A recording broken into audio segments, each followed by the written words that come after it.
We are live at the start of the Island Challenge Cup between Princeton University on the left, or the far side of our screens at the moment, against Durham University A crew.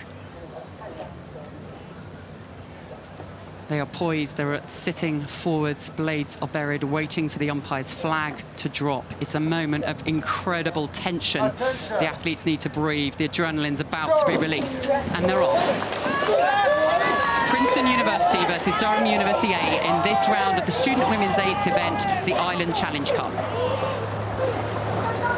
The American crews, I think, often seem to have a loudspeaker. The coxes just really seem to give it some, and down alongside the island. It's so loud, isn't it? The noise of an eight taking off, the noise of the coxes urging them on, and, you know, look at that really, really feisty start here.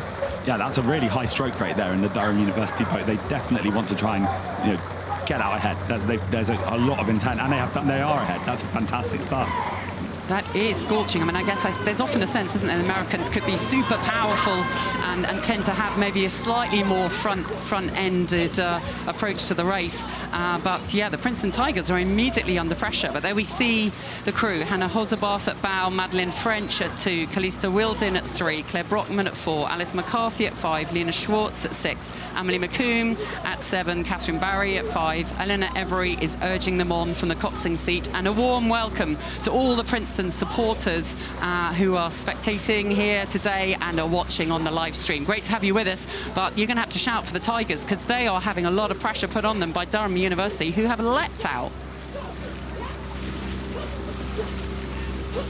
And look at that focus down the boat. But what you can also see on the underside of where the oars are, you can see some little cables right now. So there's been a lot of technical work going on. They've been using a sort of biomechanics system that puts some computers in their boat that can give some sort of real-time data. It helps them really, really make sure they are all rowing exactly the same length of each other. So what's the information we get from telemetry? All sorts of different aspects of the stroke that it tells us about. What do we learn? Yeah, so you can see the catch angle, the finish angle, so that's how far you're reaching at each end of the stroke.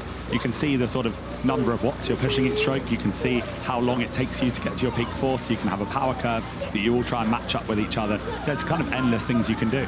It's the data side, it's the science side, it's the physics side of the sport, which we then have to combine with the art side, the humanities side, the psychology side of putting it all together. And at the moment, that Durham University crew are putting it all together beautifully, coached by William Fletcher, a program that has been growing and growing in standards in how far they've been getting at Henley over recent years. And wow, they have really almost shocked, I think, the Princeton crew today. Yeah, and what I really like in this view here is, if you look at the bow of the Durham University boat, it doesn't go down at the finish. You don't see any sort of wave coming off the bow of the boat. That's really, really effective rowing. I mean, they both had quite a hard race yesterday. Princeton just beat University of Bristol by a third of a length. I watched that race, and it sort of changed. The Tigers were actually out ahead, which is possibly something Durham were expecting today. And then Durham beat Rutgers University B by 2/3 of a length. They probably did have, maybe they got out a little sooner and had a little more comfort along the way. But this is a real lung buster that is challenging Princeton, who now have lost contact with that Durham crew. You know, it must feel fantastic to be in that Durham crew right now. You know, I'd love to be sat in the middle of that, you know, beautiful sunny day at Henley, a couple of lengths ahead. I know. Your legs are hurting, but don't forget that. They've put a lot of work in to be there, but that's what you do it for, right? They have. The psychological pressure is not on them at the moment. It's all on the Princeton girls, who are digging into every aspect of their race plan, trying to get more out of each move that they've got to come, trying to believe they can still do something. But at the moment, that Durham University crew, with Emily Davis at bow, Ella Darrington at 2, Tabitha Butterfield at 3, Megan Hadfield at 4, Daisy Jackson at 5, Sydney Bain at 6, Zoe McCutcheon at 7, Isadora Kennedy at stroke, coxed by Alexandra Gentry, who's here at her 3rd Henley. They are, yeah, that is just the best experience, isn't it? Everything is working, and yet they need to be so switched on in case the Princeton Tigers throw more moves at them. Switched on in case those geese in the background, no, fortunately they're off the course, but there are a few still floating around there. But switched on to make sure the technique, the precision, the focus is there, because harder tests are to come. Well, exactly. It does get harder every single day at Henley Royal Regatta. You know, as the draw kind of whittles down to those top crews, you really have to bring your A game. But I really like that the technical rowing here. I think Coach William Fletcher has done a very good job. I'd imagine they did a lot of sort of technical exercises in their training because they are really well drilled. I think so. They'll have done a lot of miles, but it's the precision of the miles that really matters, and it is paying off there. Here's Princeton. They are giving it their all. You can see an absolute raise of focus from Catherine Barry in the stroke seat, driving them on, with Eleanor Every really giving them some inspiration. They need motivation. They've got to find something extra, and they've got to believe in their pattern at this point. They've travelled this way. They've had such a great season, such a turn of speed. Maybe they'll be inspired by the Red Arrows, who are roaring overhead at this moment. Wow. And there has been something. I think there was also a call from the Cox at the same time, because you've just seen the Princeton stroke rate really, really come up.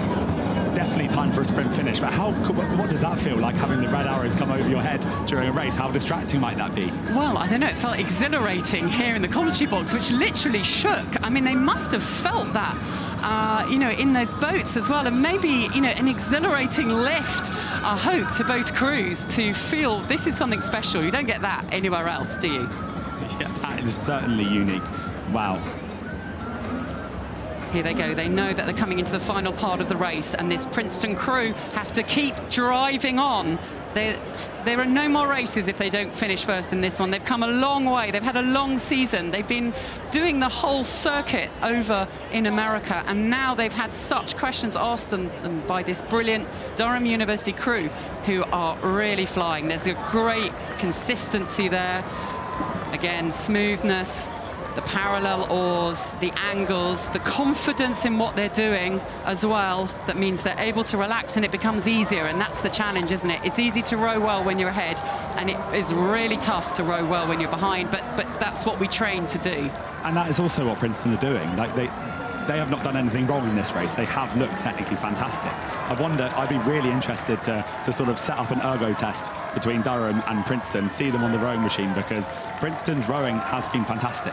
Just Durham, I wonder whether they just have a little bit more power underwater. I think so. It's a predominantly lightweight crew, isn't it, the Princeton crew, and today a little more power in that Durham boat. But I could see Calista Wilden at 3 in the Princeton crew giving a shout as they come up to the enclosures. Can they go again? But it is Durham who are gliding with greater speed towards the finish line, past all the crowds cheering. They're all at the bankside now for these fantastic last quarter-final races. The Tigers are racing it down. There'll be a lot of support on the bank for them. They're lifting the rate. They're giving everything they can, trying to draw on their experience. But it is Durham University A crew who reach the semi-finals of the Island Challenge Cup ahead of Princeton University.